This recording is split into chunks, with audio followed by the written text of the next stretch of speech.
un évêque nommé par Léon XIV autorise un travesti à prendre la parole lors d'une eucharistie homosexuelle. Cette phrase ne veut rien dire, mais c'est ce qui se passe dans la réalité, ça n'a ni queue ni tête, ça ne... On comprend pas ce qui se passe. Hein, on va nous dire oui, non mais ça c'est pas dans Vatican II, oui d'accord, mais c'est autorisé en tout cas par ceux qui l'acceptent. Hein, c'est dans les églises modernes. Donc c'est noté, c'est pas noté, en tout cas c'est autorisé. Hein. Le 13 juillet, l'évêque auxiliaire de San Diego, Ramon Bejarano, a célébré une eucharistie homosexuelle. On en avait parlé, on a la suite de la chose, c'est bien ça. À l'église Saint John's Evangelist sur le thème « Tous sont les bienvenus ».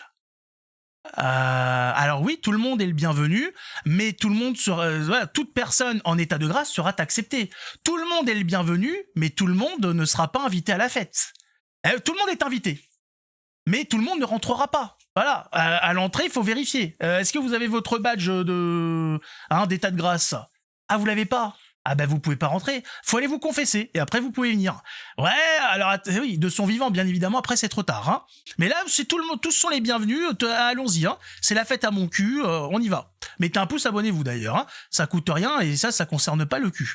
Le travesti âgé Murray Ramirez s'est vanté sur les médias sociaux d'avoir été autorisé à prendre la parole pendant l'office.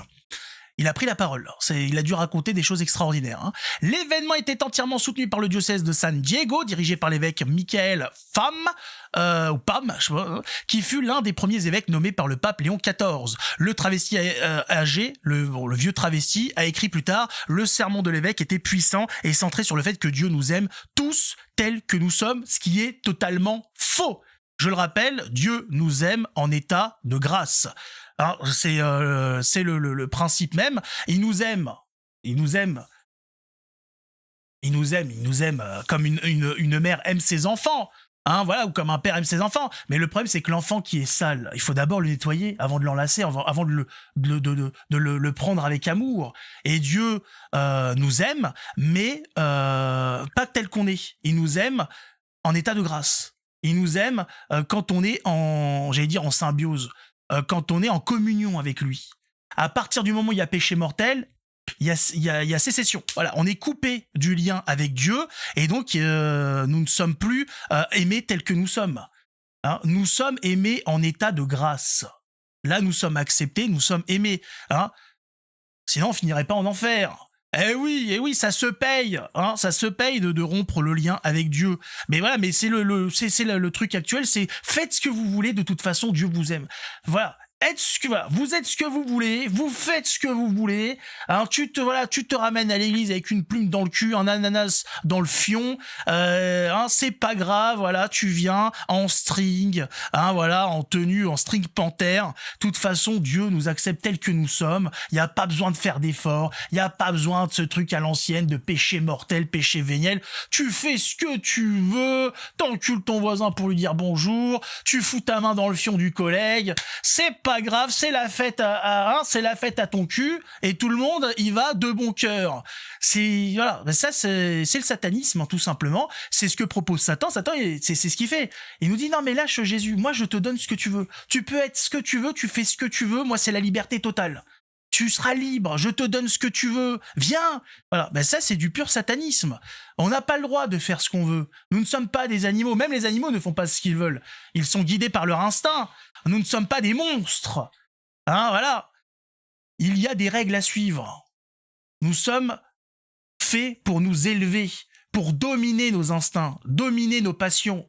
Et là, ce que nous propose donc cet évêque nommé par Léon XIV, c'est de nous laisser envahir, voilà, nous laisser guider par tout, voilà, par la perversion, partout, par nos sens, etc., sans aucun contrôle, parce qu'on nous aime tel qu'on est.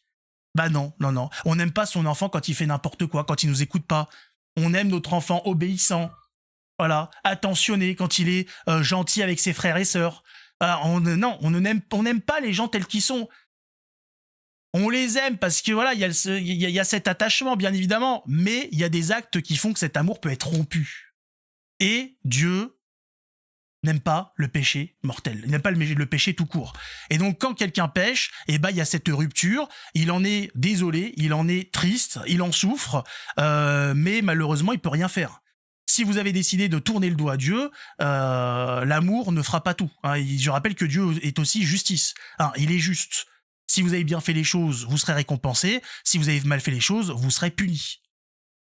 L'amour n'empêche pas la punition. Mais là, on sait, c'est voilà, quoi qu'il arrive, non mais c'est l'amour. L'amour, là, tu fais ce que tu veux, il y en a rien à faire. Voilà, tu te rentres une hélice d'hélicoptère dans le cul, il y a pas de problème. Tu fais l'hélicobite dans une maternelle d'enfants, il y a pas de problème. Dans une maternelle d'enfants, ça veut rien dire. Maternelle, c'est pour les enfants. Quoique en France, vous allez me dire, il y a des mineurs de 40 ans maintenant qui y sont, donc il n'y a pas que des enfants dans les maternelles. Non mais c'est hallucinant d'avoir ce genre de propos.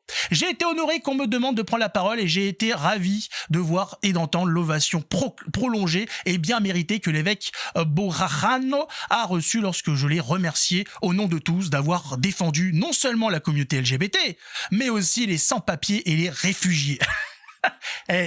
Tout y est. Au moins, comme ça, personne n'est épargné. Voilà, il y a la totale.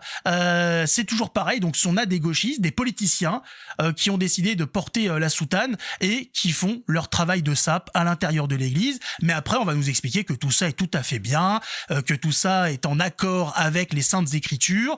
Voilà, on met en avant les travelots, on leur explique que voilà, on les aime comme ça, qu'ils font ce qu'ils veulent, qu'ils n'ont pas à vivre en chasteté pour éviter le péché dans la condition dans laquelle ils sont. Voilà, tu viens, c'est le McDonald's, hein, venez comme vous êtes, hein, on vous accepte, voilà, il y en a un qui vient avec un plug anal avec une queue de chat derrière, c'est très bien, c'est marrant, il n'y a pas de souci. Moi j'attends des explications, j'attends qu'on m'explique qu'est-ce que je dois comprendre de cette affaire, hein, qu'on m'explique dans les écritures, dans la tradition, où tout ça est autorisé. Hein, est-ce qu'on a un chapitre de saint Thomas d'Aquin sur la transsexualité, hein, sur la présence transsexuelle au sein des églises? Je sais pas, voilà. Non, mais pourquoi pas? On va pouvoir se servir de ces gens-là comme bougeoirs. Hein, on mettra par terre des transsexuels, on leur plantera les bougies dans le cul, et comme ça, ils serviront de porte-bougies. Hein, ils participeront à la messe. C'est ça, non, c'est pourquoi pas, hein. Et puis on en accroche un aussi au plafond, on lui fout une bougie dans le cul, dans la bouche, et on le fait tourner, comme ça il éclaire tout le monde. Ah mais c'est quoi le projet, les gars? Moi je veux comprendre, je ne saisis pas ce qu'on est en train de nous expliquer là. Moi soit l'église où je vais il y a un problème, soit c'est là-bas qu'il y a un problème, parce que moi il y a pas ça.